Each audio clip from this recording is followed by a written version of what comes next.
laki na nila. Anong tao eh. Eh, Kaya na yung una natin. Ang laki na nila. Picture na natin kasi ang ganda niya, oh. Kita-kita, oh, from yung ulo. Buong profile dito, oh, side view. Kita mo yung batok mo, kita mo yung Yes, spinal daw. cord, kita mo naman. Yes, Ah, daw. kita mo, ang kita-kita yung likod natin hanggang puwet. No? So, this Wow. is 28. Apo. Alright. Oh, ang galing. Thank you, Lord.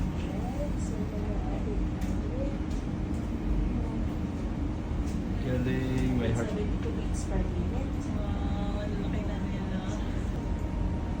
Iyan na sila. 20 natin. Windy naman. Ang Queen Bee naman.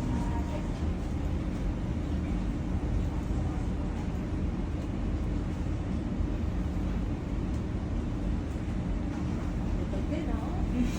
Cute. Ito? Galing. Gumagalaw na. Gumagalaw na sila. Ano may Kaya- kamay oh. Kaya pala. Hello. Dalawa. Lakas na.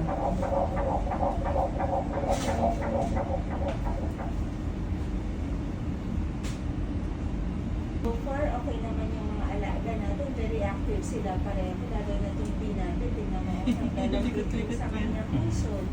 Oh, ilalaro niya yung puso niya. Oh, tingnan mo kamay niya. Nakalabit yung kanyang puso. Pinaglalaroan. Ayan. Ang galing. Very active na embryo natin. Ayan. Ang galing mga Nasa bee. harap niya kasi yung puso eh. Diba?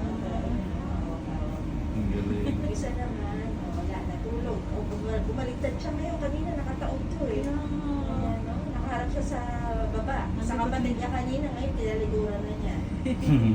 Ang likot-likot na pala talaga Malikot nila. na talaga sila. Ayan, gising na sila pareho. Ayan, tumaob na talaga siya. Okay? So, kitang-kita natin. Galing. Ang alaga. Alright? Ay, ngayon this program, dinocument natin na isang embryo lang nilagay natin, ano? Pero nag-divide pa sila. So, identical twins po ito. Yes. Ha? Identical twins. Okay? Sige po. Thank you, Doc. Rest of the class. Ang galing, Tapos, galing. legs on